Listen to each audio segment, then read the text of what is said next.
Did Aaron Rodgers rupture his Achilles, dude? It looks like it. Oh my God. It looks like it. Yeah, talk about fun. 4 snaps into the game of what I was supposed to be excited as a Jets fan of, only to watch AR go down with what like the slow-mo video is disgusting. You see like his calf tighten up and it like I was like, I did not expect him to join the ruptured Achilles community, but we will welcome him with open arms. I did not know that you were a Jets fan. Die hard. I've been a Jets fan. I didn't know that either. Where the hell did that come from? I've been a Jets fan forever. My mom and my grandpa are Jets fans, so I just grew up watching them. Like I have a Chad Pennington jersey in my closet. Shout out 2004. You know, CP10 baby. I got that. I got, oh man, I think I have a Geno Smith one in there too. Talk about just a legendary quarterbacks. Talk about people I have no idea who the hell you're talking about. Yeah, but these are both washed up quarterbacks, my friends. Chad Pennington's like 2004 to 2006 quarterback though, who was he would average 7 yards a throw. And then I thought we finally had a chance with Aaron Rodgers. And last night, right before kickoff, I tweeted how excited I was, only to literally watch the very next play. Aaron Rodgers won. Yeah. And the craziest ending too, by the way, Nick. If you didn't watch the game, I saw it. Well, I watched the recap. I saw people tweeting about it. I prefer not to watch football and instead watch the recap of it because you can watch it in a few minutes. And it's the best version of the game, frankly. Like it's literally all the highlight plays. It's pretty much the best way to watch and you get in 10 minutes.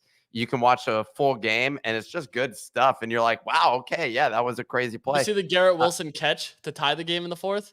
He bobbled it, got hit, bobbled it, caught it with one hand. Like everything about that game was beautiful. Part of those gloves, but that they're like extremely sticky. Yeah, but still, the catch was sick. Like if any of us could do that, you know, that'd be impressive. But I doubt it. Dude, like those gloves now, it's basically like tape and glue that they have just like applied to the gloves. Well, so they put other stuff on the glove too. They What? put stuff called grip boost on the glove. That's like a super glue that goes on top of the already sticky gloves to make them like hyper sticky. They actually had to ban, I think it was a couple of years ago, they had to ban something. Yeah, stick them. They had to ban stick them because it literally was like you could hold your hand open and if the ball hit it, it wouldn't drop. It would actually stick to the hand. Like that was like so absurd. It makes me feel better that they actually use that stuff though, because some of those catches, it makes me just feel totally inadequate as a sports player, because when the guy literally is just going to catch a ball and he just catches it like this, like if you're just, but they do that. They really do that. They just like catch it like that and the ball just like pops into the hand. I'm like, how do they do that? Like, I don't really understand.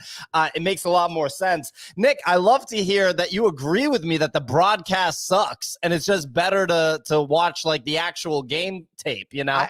I'm not on a fantasy team this year, so I'm missing that component, and I feel no significant loss as a result of it. But I will say that was the primary way that I paid attention to football every year is literally just playing fantasy, because I wouldn't watch a single game, like, because it didn't matter. I just looked at the players and how they were ranking. Aaron Rodgers, though, he's old, man. Like, he's been around for a long time. Like, I used to have him on my fantasy league, but like I think starting last year, it was just sort of like it was surprising to see him continue to like score decent points, but he wasn't like a number one, like he wasn't like the top 3 pick of like fantasy quarterbacks, I would assume, but he would be in the top like 10 or 15, something like that, which is like still pretty decent, but he's also old and for football, and I think he actually may be like, I mean, is he in his 40s? He's 39, dude. He's 39. The idea that you're going to go out and play an NFL game at 39, I understand it's happened. Brady did it in his 40s, but I'm not. I popped my Achilles at 31. I'm not that surprised that a 39-year-old went out and you've been training for this shit for a long time, you know? Like it was like football's been your life, Pio. It's been everything you've been working towards for the last 31 years. You always do proper stretching before. Your trainer always had you prepped. Like there was phenomenal nutrition. He's never eaten a single Cliff Bar his entire life. He's never had processed sugar in his entire life. Like it just hasn't happened. he missed out on cereal, like period. He just never even consumed it. Well, we got to talk about we're going to talk about Apple and stuff. But Nick, you would have gotten a kick out of it. Clemente worked from here yesterday, and we got Italian subs. So at one point, we're both just sitting there eating Italian sandwiches at like the desk table, and I was just like, dude, if like Nick walked in right now, he'd be like, "You guys serious? Like, are you being a parody of yourself that you literally just got 2 Italian like sopressata sandwiches?" You know. There is a thing I was thinking about it. You've absorbed certain cultural elements, Italian cultural elements, which make you act like a purebred Italian, basically. Yet, I think you were born in Italy, though, right? No, I was born here because U.S. citizenship is elite. Got it. So you were born in the U.S. because you were trying to steal citizenship from those Americans who deserve it, and instead your mom, an illegal immigrant, comes forth, births you into this country, and then goes back on with all of the illegals, but you're here stuck alone. So the situation. Did I get that wrong? So no. But clearly, like through your mom, who is actually Italian, you have absorbed the Italian culture and hang on to elements of that component of it. Both I would say culturally, personally and emotionally. These are all financially, things that I think are all very, very key Italian elements. Despite the fact that no one would otherwise know other than your name. But in America, they're just like, they don't know where your name's from. They just know it's confusing. Like, it's impossible to say. They're like, our own team members, new employees, they hop on a call with me and they're like, yeah, I talked with Pio yesterday. And that always did happens. Arun say that? I'm not calling out names of people that I spoke with that said that, but I'm just letting you know that that's what goes down. Unrelated, did you see BitBoy Crypto, the channel, like, had posted another update? So what they realized is the only videos that perform well on that channel is BitBoy drama, basically associated with Ben Armstrong. So like they did a clip reel with the whole team of people that work at BitBoy, which is surprisingly large, although not really completely surprisingly, given like their production quality, I would say, because they do have this nice studio wherever they're based. But the thing, so this is the picture, and basically there's like 15 people standing behind this kind of slick hair guy who you're sort of like, I don't know what this guy's deal is. Like, he's like, all that we have is positive thoughts about BitBoy. Here's a clip of him talking shit. Here's a clip of him talking shit. They drop a full BitBoy highlight reel. Exactly. It's like the ESPN highlight reel, but it's just BitBoy. It's incredible. To like justify how big of a piece of crap he is, because they're hoping that this like somehow, I think, enables this channel, which has now been rebranded to Discover Crypto.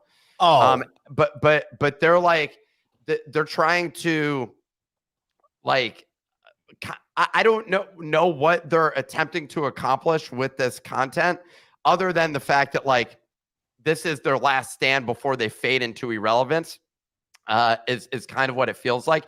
And we're, as viewers, supposed to feel bad for the 15 people in the back who are about to be laid off because they can't afford to keep this business running. So that's the situation that they have going on over there. I just saw this clip this morning and thought it was pretty absurd. I mean, a talent at the BitBoy crypto level, once you lose that, it's going to be hard to rebound. Rebound. Me and Clemente are going to what, Nick? What? Well, so this is an unrelated thing. Someone said in here the background crew look like they are mourning a death, and they're spelling mourning MORNING versus MOURIN. And I've been having this issue recently. The breadth of, or just the volume of typos that exist on like viral content nowadays, where like on a TikTok, like people like manually like add the like translate, or like the what do you call it, the captions, there you go, that they'll manually type it, and it's just typo ridden, and I'm just like, it hurt them making their point, because now I'm looking at this typo of a basic word that they're not like getting right.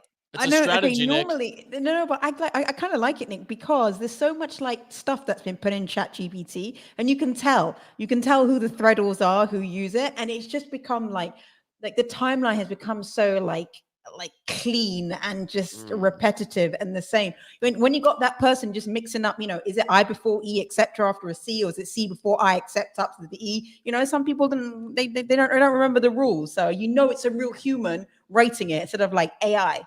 Well, when I'm writing the word "the," I'm always trying to figure out A before E, I before B. HGE. What is it? I don't know how to spell "the."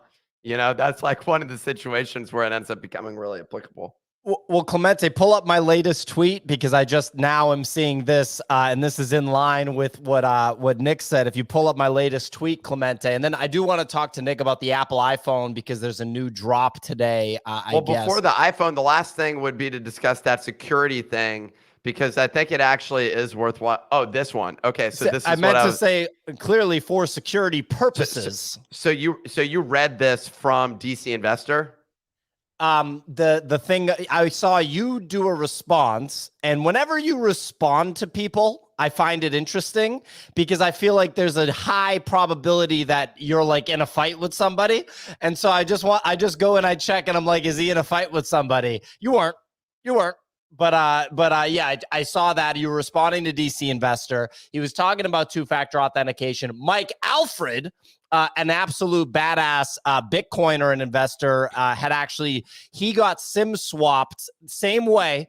And even though he didn't have 2FA through SMS selected, he had his phone number attached to the Twitter account, and they ended up hacking his Twitter, and he didn't have access to his Twitter for like 2 months. So I was like, oh, damn, I better go and delete my phone number from my Twitter. Not that I think anybody's focused on hacking me, or at least knock on wood, I hope they aren't. But now I've deleted my phone number from my Twitter, from my X account, and I only have proper two-factor authentication systems in place. I'm wondering how Well, I don't know. I guess I don't know why I would actually, what reasons there would be to keep your phone number attached to your Twitter account, if anything. But I don't think there's anything. And it's also, real quick, do you guys remember like 4 or 5 months ago when Elon rolled out this verified Twitter Blue? Or it was like 6 months ago probably. And he was like, this is going to be helping security. This is a bunch of bullshit. Like, it pretty much, now all the scammers have the Twitter Blue, and Elon doesn't mind because he makes his $10 a month. Meanwhile, the end user, we're the ones that end up getting screwed because of it. They even have the gold one too. That's the Blue thing. is the gold ones. Blue is some bullshit. It's literally just pay for access to these different things. What they should be doing is they should be verifying IDs when you go get Blue. But it's not like they ask you to upload an ID, but that would justify the cost, because it costs like $1 basically to verify an ID, and you're already paying $10, $11 a month, whatever it is, which is pretty freaking high. Like, jumping this to $11, I think that this is like the price of Netflix basically, except the quality of content that I'm getting, let's be honest, is right now as good as Netflix. Is not that great from a production value standpoint. And well, Tucker Carlson, though, Nick, you can watch that. There's also a lot of people. There was this guy, dude, I got suckered into, one of the people that I watched around YouTube optimization posted this like video, and he was giving examples. He was like, the way that I actually test my hooks in terms of titles, basically, or ways to pull people to see if it's compelling, is I write a tweet, and that's a fast way for me to figure out whether or not I've come up with something that actually works. Okay, that's a great idea for testing. Here's some examples of people that I've seen who write stuff. He starts showing examples of people. It's a well-done video, and there's a lot to learn actually from his video and the format that he uses, and the fact that it's really like reading a script, doing proper editing. There's a bunch of stuff, like it's well done. But one of the people that he pulls up reminds me of some of the YouTube optimizer people that you've spoken to, Pio. I'm not saying that all of them are like this, but like this one guy's like, yo, I'm 23 and, I'm already making 7 figures a year. And like, he may actually be making 7 figures a year, the person that he studied under is this other guy, Sam Ovens, who's this guy who I personally like know. And Sam is kind of a weird guy. And some of the stuff that he sort of educates on falls very heavily into the info marketing side of things, where it's he had this consulting.com business. He sold it to someone else. But the way that those things are structured is it's direct sales info marketing. It's basically saying, hey, here's some compelling headline. Here's some compelling thing about what I did, the transformation that I experienced, which is what all self-help content and everything else and internet marketing stuff is about, and how you too can accomplish that same thing. AKA, here's how the way that you can optimize your YouTube channel so that you instantly have 100, you become Mr. Beast, basically. So they walk you through whatever that process is. But he used this affiliate site where he was like, yeah, and I think this is the best way for YouTubers to monetize. The short summary is sell online courses, which I actually don't think is a bad way to do it. But when you go to the site that he was referencing, all of the top courses that are on there are how to make money selling courses, basically. Like it's all people that are making money doing social media advertising, doing like it's not drop shipping, but it basically is like the same sort of thing. And I'm just like, dude, it's the amount of trash on there. I don't know where the hell that came from, that story, but I just saw that the other day and figured there's a lot of these people who are out there doing probably effective jobs at conversion optimization, marketing, and all these other things. I think the e-commerce people are really good at that sort of thing. But and I'm trying to now figure out where the fuck that idea, that story, that narrative, that tangent just came from. It doesn't matter, Nick. We enjoy it. Oh, it was a Twitter thread this morning. That was, we were talking about tweets we saw, and yeah. Yeah, well, real quick, I do want to talk about this deadbeat company, Apple, revealing the iPhone 15 today. So they're expected to roll out a new USB-C charging port. Whoa! Well, oh my God. Go okay, ahead, so you're not excited about that. I personally am excited. The reason is, so a lot of the Roadcaster stuff we've dealt with on the production side is been an issue. Just loosen up. Dude, so I don't know if you've been paying attention, but Scott Edmondson is being pretty persistent about having you remove another button from your button down. He says you're bursting out of that shirt. One bicep flex and that shirt is done for. I don't disagree with him. I think he's saying the part that nobody else had the guts to say out loud. But anyway, Nick, you're getting fat. No, he's saying he's looking at that neck and he's seeing definition. But go ahead, Okay. Nick, please. The thing that I was saying for the phone or the USB-C port is that, like, so all these Rode devices, there's one that actually added it back in. And I've gone through multiple iterations. Unfortunately, I didn't return it back to B&H in time to get a refund. So we got to like go on eBay to sell the Rode X, basically. So I've been looking for a more compact device to accomplish what we do with the Rodecaster Pro. We have these large devices sitting there for one mic that's plugged in, and it's designed to be like an all-in-one podcast studio where 4 people can sit there. But we never used that. Like that's no, we did. We did go a couple to Amsterdam times for Breakpoint. That's how we'll do it. We'll just jack up in one person's hotel room. Yeah. So like that. Well, is that what we're going to do there, Pio? Going to jack up in a hotel room together? Yeah, a little interesting description there. But what I've been looking for is something where we have just one input so that I can just like have a small device on my desk that just like runs all this stuff. Because I don't configure anything with this. It's just set and it's good to go. And so I'm hoping that USB-C port enables becomes the new medium through which the audio is Have you seen the name that they're calling it? Magic port? Yeah, the Magic port. Of course they have to. Are you kidding? Swear to God, it's called the Magic port. Yeah, there was a leaked slide yesterday that showed the bottom of it as a USB-C with the text above Magic port. I mean, you look shocked. So we're going to get a Magic port and an upgraded camera and $1,200 price tag. And Come on. titanium. I think it's titanium metal for the wrapper. And then I saw a tweet yesterday that someone had posted that said $36 billion a year in R&D, and they reduce the weight by one gram. 1 gram. Single Yeah. gram. Yeah. 121 to 120 or 122 to 121. And I think that aspect of it, this one is not a major upgrade. The real area that they need to optimize for is on the software side of things where they could have improvements. I've also been having this weird bug where suddenly my YouTube app just starts playing audio all of a sudden. And like I'm in bed going to sleep and my phone's out charging in the living room and I'm hearing audio all of a sudden. I'm like, what the hell is that? Like, what the hell is that noise? And I'm like, is it and again, it's the YouTube app.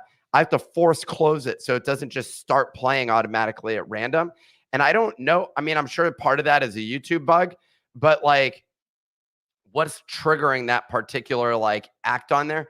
And their messages app needs a revamp as well. I think there's opportunities to improve that as well.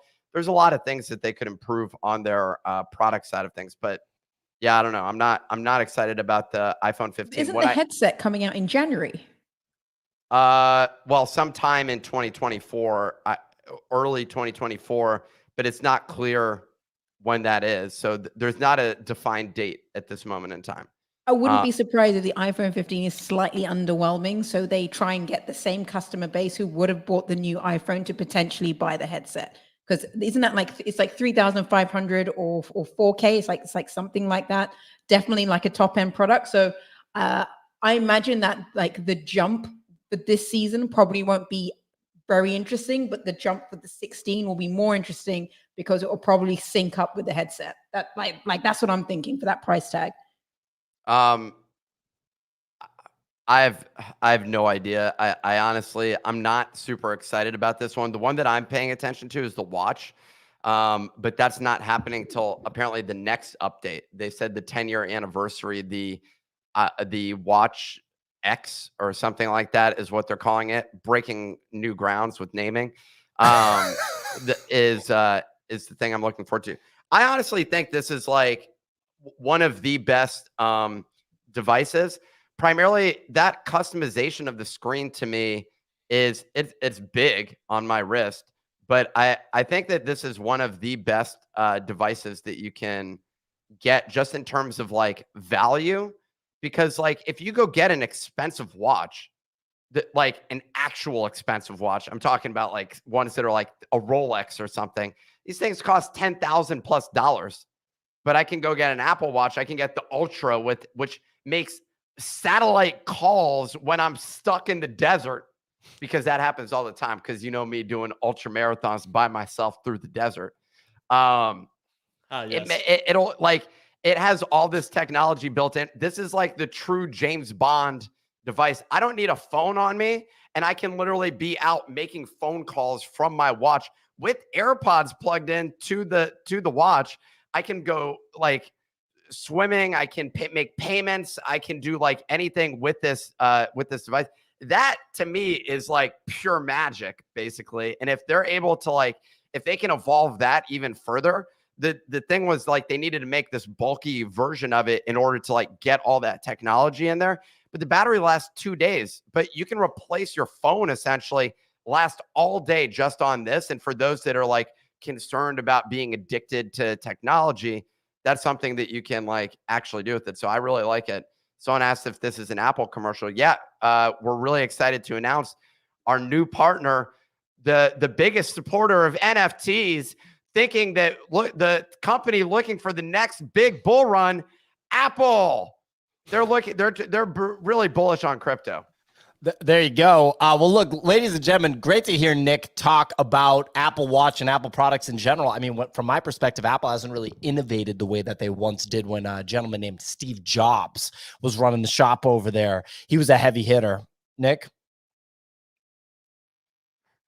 What do you want me to say about that? It looked like you wanted to say something, but anyway, today I'm just thinking. I'm like, yeah, what do you think? Twitter is doing a lot of innovation right now. Well, I do. One thing is like on Twitter, there's you can tell that they're about to have the TikTok and YouTube Shorts style video feed. Like I see it. I see it coming. I took a screenshot of it the other day. It's still very much so work in progress, but I just want to let everyone know y'all are going to be on notice once they drop the short form stuff, because me, Clemente, and Chandra, our editor, are about to literally kick in the door on all of you. Everybody that's just like, oh, let me reply, guy. You guys are going to be on the ground getting stomped on by me, Clemente, and Chandra as soon as they drop the short form video. It's going to be, it is going to be unholy. All 60 of you. No, dude, I click on whatever, literally any. Oh, look, Clemente flexing the stats. They're much higher today. It's almost 2 million. It's actually kind of ridiculous. But they're so every single post I click on, no matter what topic it is, whether it's sports, whether it's business, whether it's technology, finance, doesn't matter. Every single post I click on Twitter, if I go to the replies, there's 7 or 8 NFT reply guys right at the top. People I do follow, people I don't follow. No matter what, there's just reply guys that are like, I'm going to go get $350. It actually is kind of disturbing, the fact that every reply guy has a PFP now, and it's making NFTs look worse. Like that like y'all have screwed up the reputation of NFTs at this point. Now people are just like, yo, why are my comments all filled with pictures of doodles? Because it's all doodle holders. You know what I'm saying? And I'm just kidding. Why are they all covered with mutants? Why do these things? What are these snot-nosed looking things? Look at what are these comments? No one actually says that, but it is actually ridiculous. As well as the ones I posted something and I deleted it because it wasn't getting the engagement because no one wanted to respond to it, even though they've been seeing all those boob ads basically that have been popping up on Twitter. Like, check out this AI app, and it's literally like hot Korean girl on street is literally like what the ad is saying as the prompt, and the AI, and it's just like boobs. Here's like 16 versions of women basically, and all of the comments. I'm like, who the hell is getting this, and why is it like I didn't opt into this? I didn't want to see this, and I go and look at what the comments are, and it's all some like crypto PFP bros respond and be like, oh man, I didn't have to watch this ad twice. Like really, like just ridiculous shit. I don't know, the whole thing. Yeah, I mean, don't worry. It's so ridiculous. We're going to be eating those reply guys lunch as soon as they bring in short form video. It's just going to be medieval the way that we're whipping their asses. Anyway, today we are going to discuss the possibility of $1 million token rug that's happening. We're going to talk about a Milady developer stealing $1 million from the Milady team. Could you be any more Milady-esque? And last but not least, we're going to cover a few interesting macro topics. Real quick, though, I got to let you guys know today, 11 a.m. Eastern time, what's happening?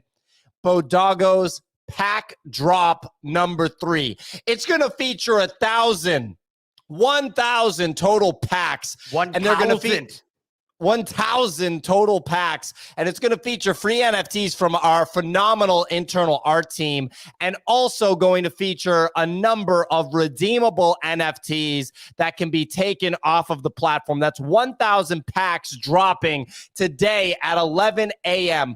Join us for the live drop experience right on Twitter Spaces, right on your favorite platform, baby. X, your favorite platform.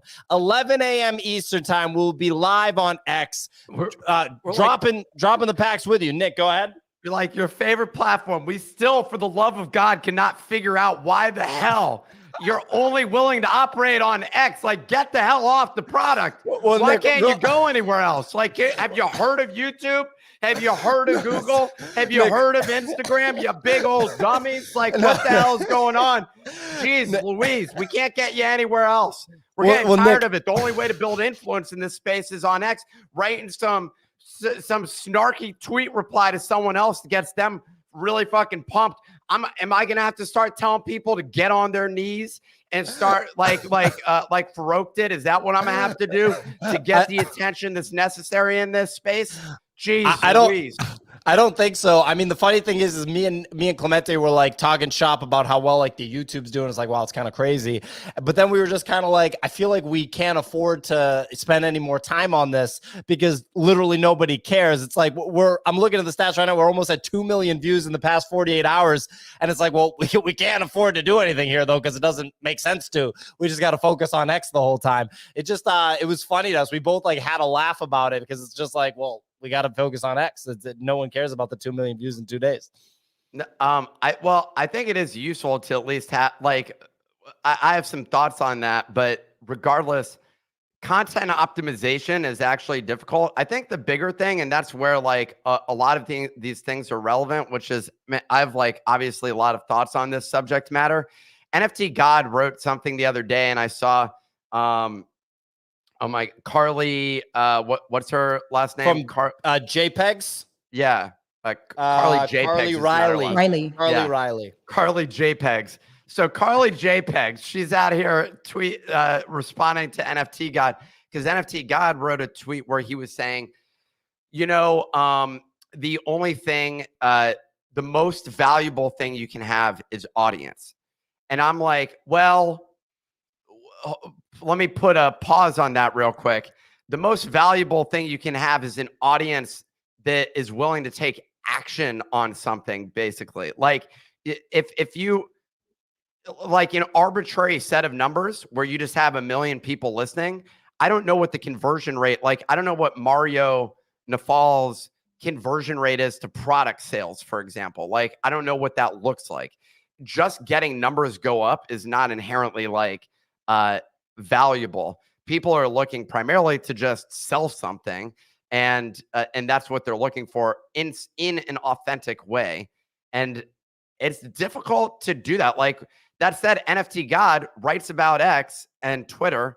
I can't believe I used X first. I mean, this is just disturbing to myself. The brain creep is starting here. But the fact that he writes about that, he's able to sell content for people who are interested in optimizing themselves on that particular platform.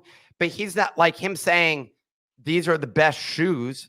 I don't know how well that's like going to convert. Like, I don't know that he's going to become a shoe salesman, for example. Having a trusted audience, though, is key. And I don't know how many of those people that watch your commentary on Conor McGregor have developed trust. And zero. They're like insulting me. They're literally, it's pretty funny actually. We should read some of the comments sometime. But anyway, let's get into the meat and potatoes here. Signal, please take it away with the weather report.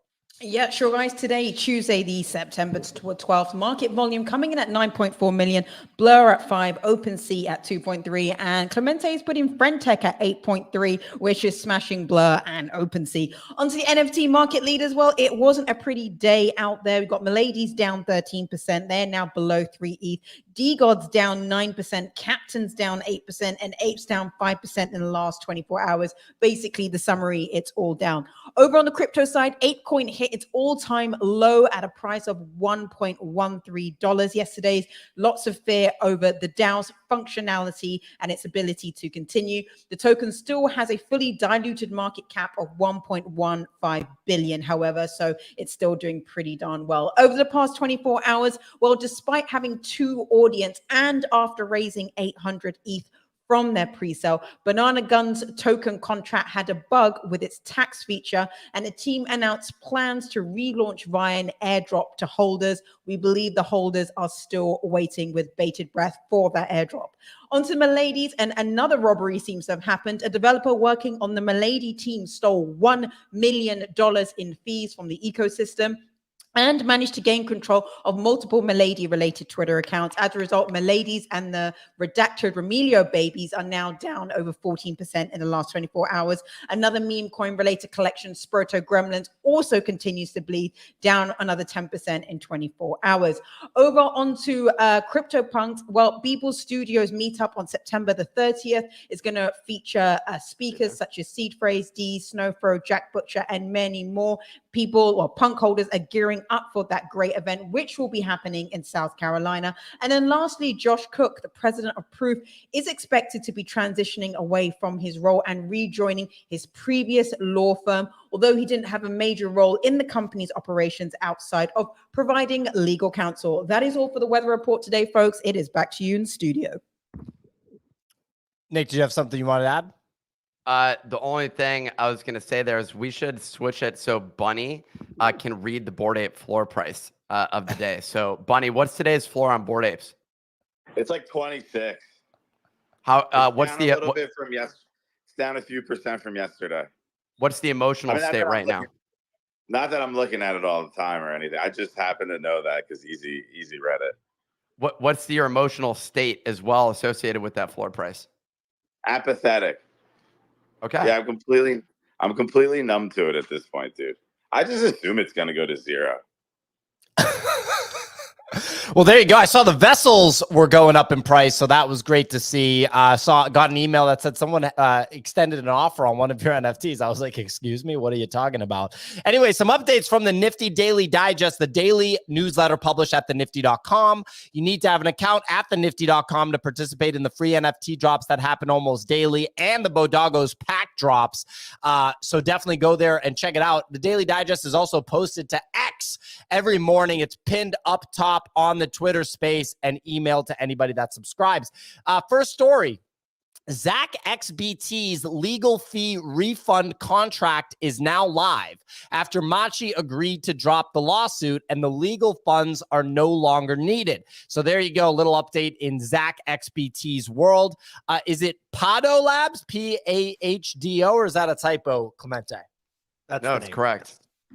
All right, Pado Labs, developers of a platform where players can create their own anime worlds using AI tools, has raised $15 million in a Series A round led by A16Z. Just sneaking in AI stories now, Clemente. I see what you're doing. Yo, I like this. This is some diversification away from a space which is clearly dying right now. So, hey, big up on that, dude. I'm liking this transition. There you go. Tron's Justin Sun is considering an OTC purchase of FTX's tokens to reduce their selling impact on the community. Following his Twitter hack, Vitalik revealed that he had not used his phone number for two-factor authentication on X and instead had added it to his account to Twitter Blue for recovery. So the exact same thing that we were talking about earlier, that's what went down with Vitalik Buterin. Yeah, I mean, look, that just tells you everything you need to know. If the phone number is attached to the account at all, doesn't matter if you have two-factor authentication attached, it's going to be an option for hackers to scam. Last story, BitBoy Crypto, which is not the gentleman, the fluffy, marshmallowy gentleman, BitBoy Crypto. It is the YouTube channel, BitBoy Crypto. Marshmallowy gentleman? What are you saying? Yeah, I'm talking about the. Are you saying are you assessing also what do you think he eats for nutrition each day, Pia? He said he's on testosterone, dude. Natty or not. In the video, he says he's on roids. Well, that's even worse. So anyway, the channel is rebranding to Discover Crypto following controversy with its lead content creator, said Marshmallow, Ben Armstrong. So those are your updates from the Nifty Daily Digest. That's it. Those are the updates. So go ahead, Nick. Couldn't you have your email hacked also? Like you have a vulnerability there. SimSwap. It is interesting that occurs. I guess it's less common to have your email hacked than to have your email still requires a second form of login, which is where the 2FA comes in. So if your phone number is hacked, they'll enter phone number for forgot password, which is linked to the account to bypass email. If you have email, you still need SMS, 2FA, or Authy code, or Google Authenticator, or whatever YubiKey, whatever you use. So email hack is like you should basically just assume your email's hacked, in my opinion, because those things are about as. You know, have you ever seen that meme of the Cheeto in the door hinge? That's like how I think of email. It's like it's literally just going to break. Even Google? Yeah, dude. Emails are literally just like, Google has 2FA. Like you can just add it to your use. account. I think organizationally we require it. I don't do we?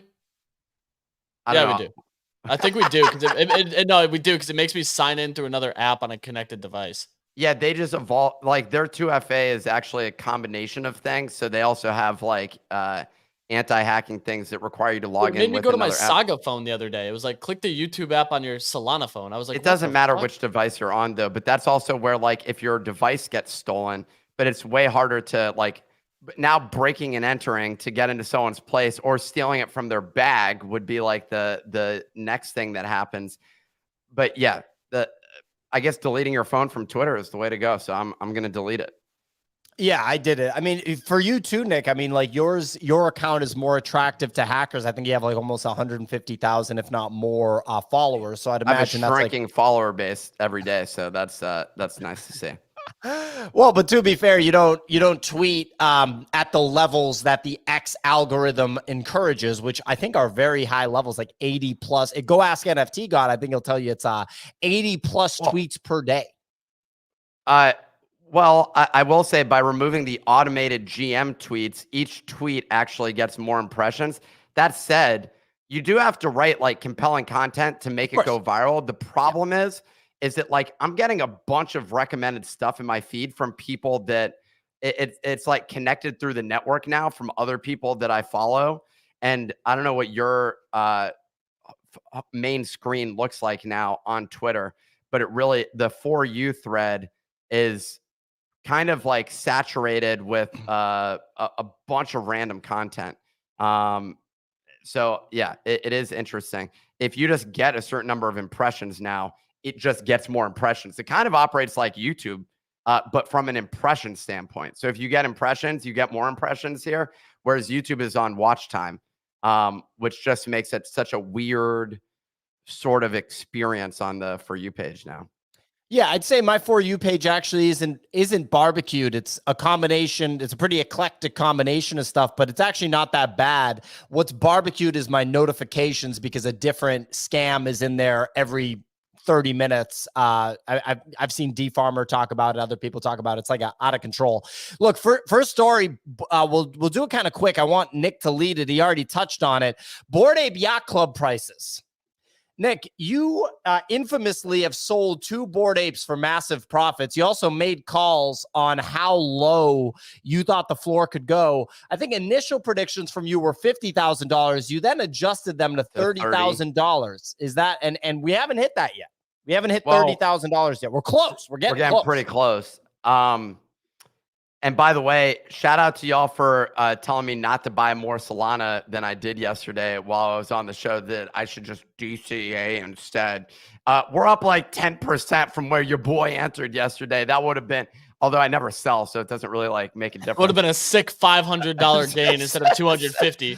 Well, real quick, I do want to say something here. When you and Easy and Kicks were, this is post FTX, when the technicals were looking so good on Bitcoin and everything, when Bitcoin was at 18K, you guys bought a bunch of Bitcoin at 18K. And then when it went to 22K, you guys were like really jazzed up to sell it. And I had like a small bag that I had accumulated on one exchange at 18K, and I sold it at 22K. But now I'm just like, what the hell was the point of that? Like, that was just like, why did I do that? Now it's been as high as like $31,000. Well, Pio, and now it's up on 200x leverage. Nothing could possibly go wrong. You know, yeah, I'm not leveraging. I don't do that, Nick. The distinction for that is like, if you want more exposure, so that if you're looking to time the market, which is already not a good thing, but let's say that you are looking to time the market. This is not investing, by the way. This is trading. Yeah. So / gambling.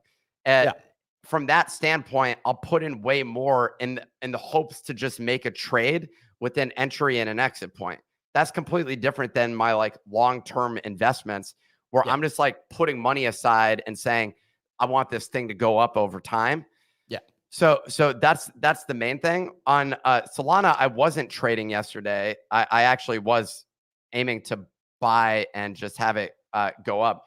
That said, I'm still waiting. Bitcoin's bounced off its like I'm not yet convinced that that was the bottom moment. So we'll see where this all ends up. Watch the dollar. The DXY is what I'm closely watching. That's the thing that's broken through over 103, and that's showing more strength than anything else. We have some interesting data coming out I believe CPI is tomorrow as well. But dollar over 103 is where I'm like, this is going to push higher, potentially 110 area before we even see any sort of crypto rally again. But we got a short-term relief bounce after the heavy sell-off this weekend. And now, obviously, dollar showing some signs of strength. I'm sitting here like, this is the opposite of what you want if you want crypto bull action. Oh my God, Clemente is pulling up this again. We got. Let's turn to Mike Alfred. See what he's saying right now. Clemente, no, but Sarah, can we throw that up real quick? I was trying to bait Pio, but he wasn't looking. Oh, I was. Go ahead, pull it up real quick, Clemente. So check it out. In NY, this is juicy. He was in New York today, meeting with investors and analysts. So many bullish catalysts and developments on the horizon. Only clowns, fools, and traders watching the 1 minute chart are bearish here. Enjoy, you bunch of bozos. I paraphrased on the last sentence. I added you bunch of bozos. But anyway. So the DXY, you are correct, Easy. There's a guy, I'm blanking on the guy that I follow on YouTube who has, and I'll look it up while while we're on the show. There's this guy that does a pretty good job doing technical analysis, and he points also to the DXY. And then there was one other index that he was looking for, and I'm blanking on what it was. I think you're muted, Easy. I was going to say the SGD to USD, Singaporean dollar to US dollar. That's definitely not what it is. CTO Larson, this guy. And he has this thing called the Larson line. This guy is just a quirky dude.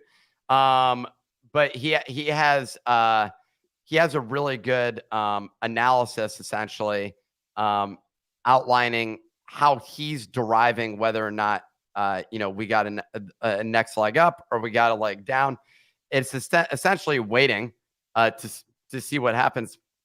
But the DXY, to Easy's point, is one of those major catalysts that we're looking at. And right now, it's as bullish as can be. So we just got to wait and see what happens here. One thing I will say, this is something where your foreign currency trading, like what does the euro versus the US dollar look like right now? Are we moving back towards parity with this DXY looking strong?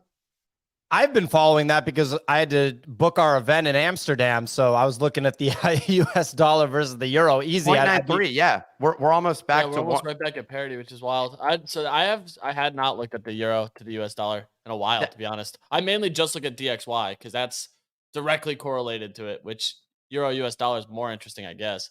Well, only because you could potentially those moves are pretty substantive. January 1st, 2021, we were down to it recoiled down to 82 cents, which means if you were holding euros, you were in a really good, strong position. In my mind, I'm like, hey, if we're ever moving back towards parity, that's a good idea to potentially move some cash into euros, hold that position and just wait for a bit because you can get 10, 20% moves on euros. Like that to me is a pretty crazy position. What you're going to buy in euros, I have no idea because they don't have Amazon there. Like it just doesn't work. Like you want to get a fast delivery. You can't buy shit with the euro, but other than like a baguette. But like I think that at least you got some gains on a US dollar basis, so that's always good. Yeah, but we were buying Bitcoin when the euro was strong, so we were buying Bitcoin in dollars, and it was the other way around. And yeah, I mean, right now probably nothing too interesting. But look, Nick, going on this FTX, doing these FX trades, I like the idea, but there's just so much volatility. How would anyone even enter one of those trades? Well, I mean, the easiest way is literally just convert dollars to euros. You go, I mean, you can go to your bank and say literally I want euros. If you really genuinely wanted that, they'll charge you a fee. But and I don't know what the most efficient what's your would you actually just, I think you actually just buy the currency pair is I what just you buy the currency pair. Yeah. I don't actually swap to euros. I just hold a euro USD pair. Do those have a contract date though with currency pairs? Depends on the exchange that you go through. There's a couple that you can just buy a spot of a currency pair, but you can also get contract dates that are expiry dates. There's probably an ETF also that I'm positive there's got to be an ETF, dude. At this point, you can buy an ETF called Woke, which just goes against any sort of organization. It just applied for it, by the way. And right now they're net short Budweiser and Target, and that's the entire ETF. So like, Wait, there's now- there's every Are ETF that you Budweiser can and imagine. Target woke? There No, was the it's big. against it. It's anti-woke is what so it's the ticker woke to go against any of that. It's wild. And so I'm positive there's an ETF. No, I understand, that. but you didn't answer my question, which was, so is you said woke is anti-woke, correct? Yeah. Okay, so you're saying that, and I'm saying is Target and Budweiser woke companies? I guess that's the argument now, is that they have been. Do you have any insight into what that is? Because like you're just throwing it out there like that's All I'm just telling you is common knowledge. what the ETF No, wait. pushed forward So- for. Wait, Well, hold on, you said the wait thing and then is that- delivered dead air. I mean, what's going on here, Pio? Me? Yeah, that's Me? what you did. You said There- whoa, there's whoa, whoa, weird- whoa, whoa, whoa, whoa. There's weird delay or something, but it feels You like have we're good delay. now. But okay. What I was gonna say is there was a thing where either Bud Light or Budweiser tried to go woke, and they got like gnarly backlash from their audience, like crazy response where like their sales just went off a cliff. It was kind of a watershed moment of politics entering corporate business, and I believe that Target had something too.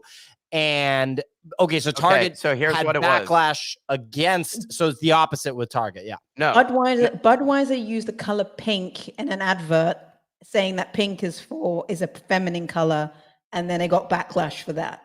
Oh So- wow. No, it was Here- their they made a spokesperson who was trans, Yes. and that was the Bud backlash. People were like shooting their cans of beer. Yes. So that's the opposite. That's yeah. So Shooting their people. cans of beer. Oh yeah, customers were Oh, dude. absolutely appalled. Absolutely So- appalled. Go ahead. So here's the thing that they say with Target. He said, I think those are just good business decisions and it's the right thing for society and it's good for our brand. That's how the CEO described his company's diversity, equity, and inclusion initiatives in mid-May when conservatives objected to flamboyantly pro-LGBTQ plus. By the way, LGBTQ is now LGBTQAA plus, which I mean is getting ridiculous, but merchandise declared a boycott of the low-end retailer. They called him a low-end retailer. That's pretty. I like aggressive. that little. Yeah. Within just 10 days of Cornell's statement, Target lost $10 billion, watched its stock price fall daily, and proved yet again that going woke means going broke. But what did they do that was like that? There was a lot of people up in arms because they had LGBTQ plus clothing for children. And That's the big thing what it was. that led to a lot of people like destroying the signage in stores. But all this entire conversation stemmed from just the fact that there is most likely, yes, a Euro ETF that you could probably invest in and go longer. So yeah, glad that the conversation shifted all the way to that. Tangents are good.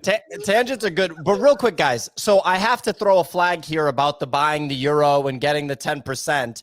Anytime people talk about swapping currencies, I'm like, but what if you just swapped it into Bitcoin and waited like 9 months? Because if we're at, no, I'm serious. No, we're at 26K right now. Everybody understands that the halving is next year. If we're at 40K by May or June of next year, that's basically a 50% gain. Wouldn't you just rather that than whatever you're going to get from the euro? Well, the way that you describe it as everything's just definitive is, and also what you're saying is don't diversify. You're saying, I don't understand. Why would you transition a portion of your I didn't say I'm taking all of my money, Pio, and putting it into euros. I'm saying, yeah, that's another potential position. Your position typically is I'm going to put you have 100% of your money into Bitcoin, basically is what occurs. And you're like, I just keep buying more. And at a point, like no investor would suggest that their portfolio distribution is the way that you have it. And so that's the reason when we talk about these things, we talk about it from a reasonable perspective. That's why investment managers don't outperform the market. I don't know what to tell you. Bunny's got his hand raised. Bunny, what's going on? This is Clemente's best work. That buying the Bud Light dip. That's a great title. Clemente's been on fire, ladies and gentlemen. He's been doing his thing, for sure. Well, look, we can move on from. Well, that was technically Bored Ape Yacht Club prices was that discussion, but we'll get to macro in a second. Talk about a tangent, dude. This is like we should just call this show ADHD live. Like it's what this show should be called. The crazy thing is, this is the third day in a row that the YouTube title that we've had for the show we don't talk about. Well, the worst pump up of 2023, I think we've hit that on the head. The euro, the woke ETF, Bitcoin. Those are the pump and dumps. All we need is Chamath's next pump. You can change the title on YouTube. That is a possibility. Just letting you know that. It ruins the thumbnail, Nick. There's a lot of time, energy, and effort that goes into properly curating your face with googly eyes and an open mouth reaction. Well, clearly, like that. I mean, nobody's clicking on this other than our audience. Like, just to be clear, this is also images that we had from literally when Pio and I started in 2021. This was at Nick's old apartment. Yeah. So yeah, this is we may want to reassess our format here, but yeah. I mean, regardless though, like whatever we put, if people click on it, then it's going to be a crypto and NFT podcast. And unless they're like specifically into that, I saw someone tweet about it and they were like, you're something about the most micro niche or something like that. And I was like, yep, that's 1,000% the case. But anyway, look, speaking of micro niches, that was your rebrand, Nick, by the way. That was a pretty funny tweet. Is that a Johnny Blaze meme, Clemente? Yep. That's pretty good. Shout out to Johnny Blaze. That's pretty good. Anyway, I was talking to Johnny Blaze, and he was like walking me through the way he does. He's like, yeah, just listen to the show. And then when you say something funny, I just think, well, what would be a funny meme that I could make? And then I just find a picture and I put you and Nick's faces on it. And I was like, yeah, that's what you do, Johnny Blaze. I'm aware that's what you do, but thank you for walking me through the creative process that gets you there. Anyway, so this banana gun token rug that I don't care about. What happened with this stupid thing? Why does anybody want the banana gun token? This was the most hyped meme coin in probably the last 2 months. It's used for sniping meme coin bots. People have made, people have made boatloads of money. Like if you're doing anything in this market, you're using banana gun. They raised 800 ETH in about 15 minutes on their pre-sale and token allocation. The contract was messed up though. So every time you sold the token, there's a 4% sell tax. So meme coins have a buy and a sell tax that goes back to the contract. So that's how the team makes money. The issue was whenever you sold the token, you as the seller got 4%, and 4% of tokens were printed out of thin air and went to the contract deployer. So they were just infinitely printing more tokens because of a contract flaw. So what they did was they drained the LP immediately. We saw people lose 29 ETH. A couple people lost 15, 10 ETH through the whole thing. There was a bug in the contract, though, and then you had people like Bender and Saigar, two very popular accounts on Twitter who do contract audits, openly say this was clearly not audited, and a dev auditing their own code is not an actual audit. So that was the really interesting part. And then now they're supposedly airdropping the token, but this was like the most hyped drop. It flipped Unibot, which is the biggest bot token meme coin at a 75 million fully diluted value. This flipped it in the first 15 minutes. Touched 100 million market cap, only to then, of course, go to zero because they drained the LP.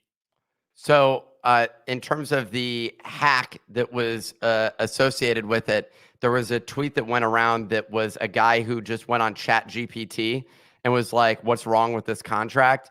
And essentially ChatGPT like literally just immediately identified the issue. Well, it wasn't even a hack, though. It was just poor coding. There was no hack on the contract. The team shipped a poor contract.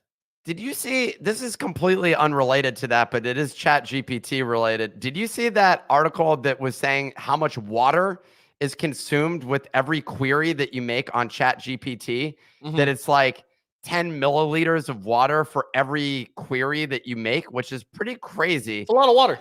Yeah, it's a lot of water that's being consumed. The question I was having is like, is that like sewage water or like where's that coming from? The engineers drinking electrolyte water in the San Francisco office. That's interesting. So my question is, I understand, look, we want to be environmentally conscious. Obviously, we have a limited amount of natural resources that we can use. Why aren't people coming after like the big banks and big corporations that have all these offices with Keurig K-cups and Faye yogurt hanging out in the refrigerator that, you know, is going 24/7? Faye yogurt.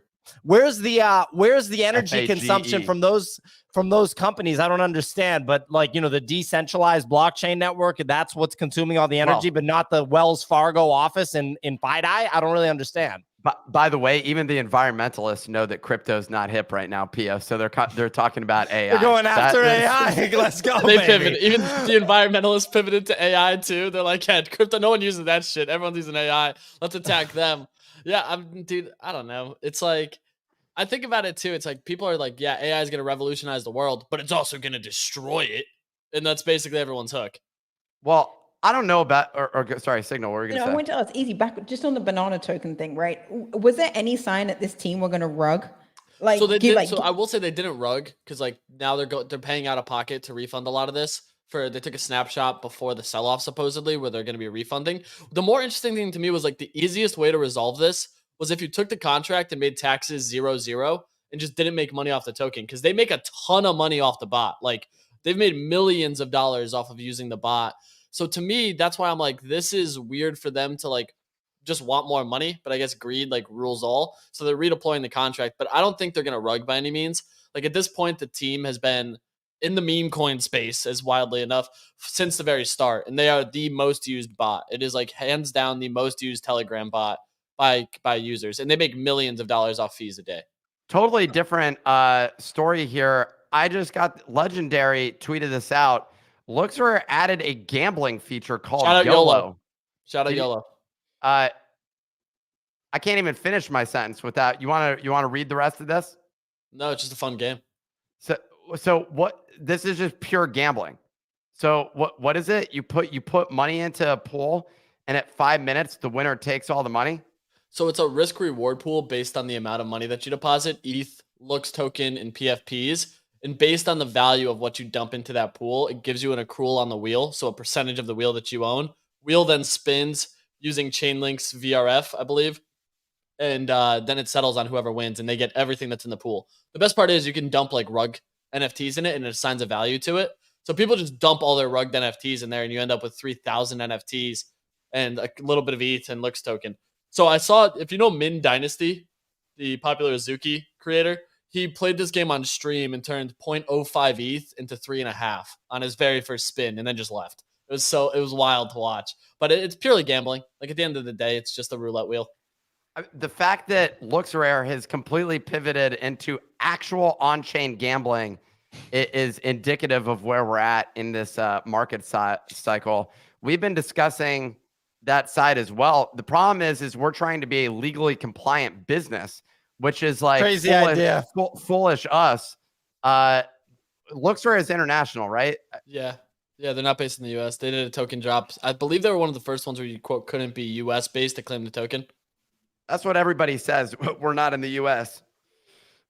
We're not in the US either. That's not New York outside my window. I just want y'all to know that. Dude, we would not do well in prison. I'm going to be honest. So let's keep it that way. I would not survive.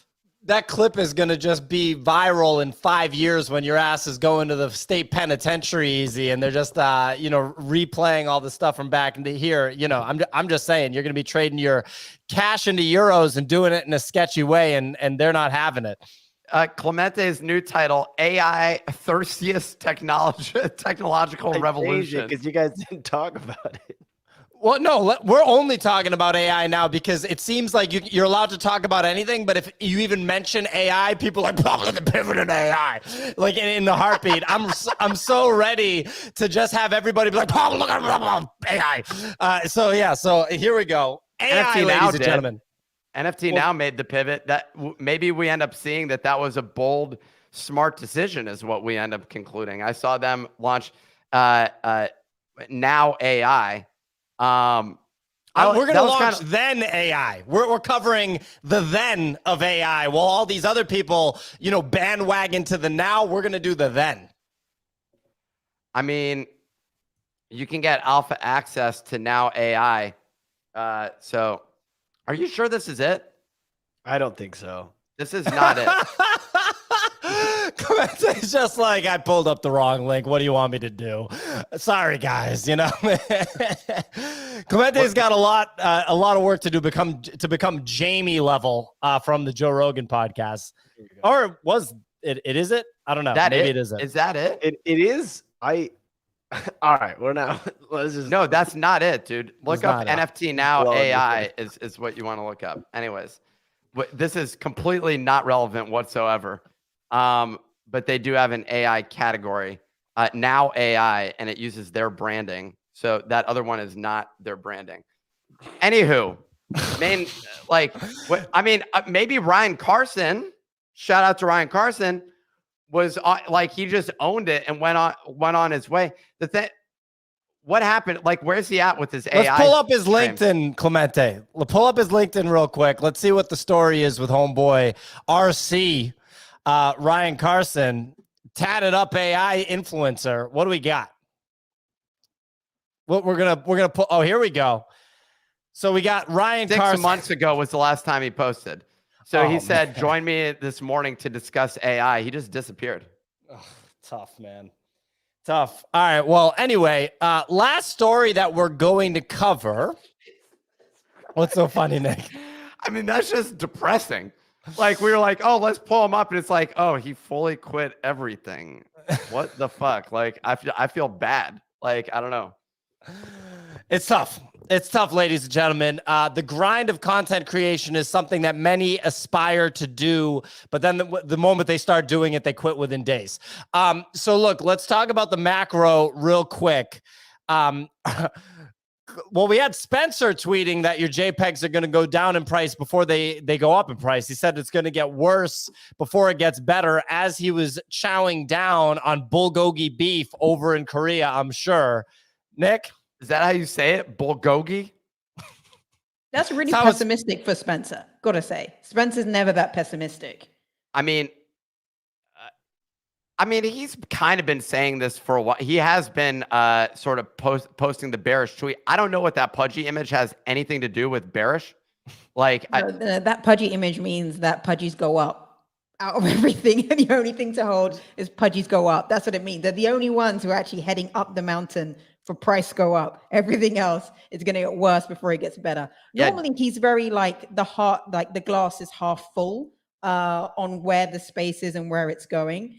But if he's even saying that after coming back from Korea, it will be interesting to see why he currently thinks that and how much longer he thinks it will go on for. DGods are down. Why did they drop 11% overnight? Like, what happened on the DGods front? Any news? Or maybe it was did you see the video that they posted? Yeah, we're a community company. All the throwback comments about it and the throwback video styling. It had like all these historical moments. I mean, I don't think it was anything specific. If you just look, there was some volatile price action across the crypto markets late last night around 11:30 p.m. where it was just like shoots of green across everything. Bitcoin went back above 26K. We saw ETH regain some level, and Sol went back almost towards 19. So I think that was the bigger causation of it, was you just saw some positive price action after a really bloody weekend where most of these collections were basically trading flat or barely green by 1% or 2%. And as soon as that happened, you typically do get some level of sell-off or risk-off action, especially on those green kind of pushes. We did just get some interesting news from MetaMask, though. Seems they're still developing. They just launched their Snaps program, and one of the things that you can now do is bridge EVM chains to Sol right within MetaMask through a Solflare plugin. So MetaMask is actually shipping stuff. I was just reading that right now. They just launched their Snaps directory. And if you actually go into it, they have Aptos bridges on there, a Solana wallet through Solflare to bridge. So it's like plugins that you can install on MetaMask. And this just dropped this morning. I didn't have time to fully dive in, but the first thing that caught my eye was someone reporting on the Solana wallet, Solflare, that lets you manage Solana-based tokens and NFTs in MetaMask, swap, stake, and bridge from EVM to Sol, and connect Solana apps. So that's interesting. I'm excited. I'm positive Phantom is going to obviously continue to iterate and develop here and draw some kind of ways to bridge. I think is going to be the next big task, because that's the one question I get the most, is how to bridge from EVM to Sol. And this could potentially streamline it, which I think interoperability is the future. We won't know about the underlying chain. how are you fading Solana right now? That's the real question that Same. like we got to figure out is like if crypto goes back up again, which we're all assuming that it will. I mean, I don't know why else you'd be listening to this show if you don't think. I mean, we do have some pretty awful takes, but if you which I guess are entertaining, but the MetaMask side integrating Sol, that's freaking huge, dude. Like, and was that an in-house built snap? No, so this was built by Solflare, which is one of the wallets on Solana. But Yeah. they clearly got beta access because if you look, there's a variety of programs that launched, maybe So- 20, 30 of them that came so out the do you- gate. Do you need a Solflare wallet in order to implement that snap? I'm not sure. I haven't taken a look yet because the way that they word it is that you can connect Solana apps with MetaMask. So it seems that these are just a tech stack that's built within MetaMask versus needing the other wallet. So it seems like these are going to be feature functionalities that you can put on top of MetaMask to continue to use MetaMask. This is kind of like when Facebook launched their platform, it was all within the Chrome or Apple's iPhone app store, but to a much smaller audience of 500 people that are still in crypto. I'm gonna say, what were you gonna say? This is the longest thread I've ever seen. It's like Well, what I just went to is 25 check the part. private chat. I just sent the directory. So this was what I just went to look at. They instead of apps, they're calling them snaps. Woo. Yeah, And, metamask.io/snaps. Well, snaps.metamask.io is just the full app store that they have. Oh. And you can see these are all the ones that are out the gate right now. Forte, etc., Aptos, Tezos. So it looks like they're really just trying, even like Ronin on there. I believe I saw Cosmos extensions. It looks like they're really just trying to make interoperability a big thing. Where if you keep going down, there should be the Solana one. I see it on my screen here. Just says Solana wallet, which is nice. It's Zion, so Bitcoin as well. Seems like they're really just, yeah, there we go. Solana wallet right there. So connect Solana apps with MetaMask, which is really interesting to me. I'm like, this is potentially going to make a much easier process for people to try out Sol. I think the bridge is the one thing I'm most excited about because right now you have to use third-party bridges or a centralized exchange to actually get EVM chains to Sol. Do bridges charge money? A small fee. So like the one that I use charges a 0.05% fee. And all that's really happening with the bridge, correct me if I'm wrong, is like if you convert ETH to Sol, the ETH contract is just going to store that, right? Like, and hold on to that, hold on to that ETH. And then the corresponding Solana contract is going to release Solana from there, Yeah, right? basically it's just two like reserves that hold X amount. And most of the bridges have a cap on how much you can send, which is of course because of how much they store in those contracts. And that fluctuates based on swaps. So they just, like you said, and you send it, contract unlocks it, other contract then sends out after it unlocks it. So ETH contract accepts it, takes it out, stores it, Sol contract unlocks it, sends it out. The biggest thing for all these things is how developer friendly they can make things like bridges. Like when that becomes something that like any JavaScript developer can just plug in and like make those things work, because I feel like the end user dealing with bridges is like a terrifying experience, basically. Well, they get hacked. They literally get hacked. And, you know, there's janky bridges. There's legit bridges. Am I on the wrong bridge site? Am I just going to sign a transaction that drains my wallet because I can't confirm if this is the right bridge site? Did I click on a Google sponsored link at the very top of the Google search results? And it turns out that whole thing is a socially engineered scam site designed to have you, whatever. Yeah, it's tough. Look, all this wallet technology is going to get built out. Like it's not going to just stop. It's going to get built out. I also want to say another major asset manager, $1.5 trillion asset manager, just filed for a Bitcoin ETF. So, that's happening, ladies and gentlemen. That's happening. It's continuing to. That's our show. You guys should come back in, I guess, in 45 minutes. Oh, shit, I didn't send the email. Yeah, in 45 minutes, we are doing the live pack drop for BoDoggo's pack number 3. Exciting stuff, incorporating a live Twitter Spaces into it. So pull up for that. 1,000%. That's happening at 11 a.m. Eastern time. We're going to see you soon. If it's your first time listening, which I think it's some people's, I see some app mentions of me. Feels like there's some first time listeners. Nick, go ahead. Check out the BoDoggo's account. That's where the show will be hosted. Is at BoDoggo's NFT on Twitter. So that's where it's going to be going down. We're pinned going to at do a the top. live drop. Okay, well, cool. Yeah, if you check that out. And then also, we're going to be expanding it and making it so that everybody can participate. I don't know about today, but come listen, come participate. We'll see you there. Yep. And we got people, I think some first-time listeners. This is a daily show, happens at 9 a.m. Eastern time each and every day, Monday through Friday, I should say, each and every weekday. Also available on YouTube if you want to actually watch the video feed. Also available on Apple and Spotify podcasts if you are interested in sharing the show with folks outside of the Twitter bubble, the X bubble.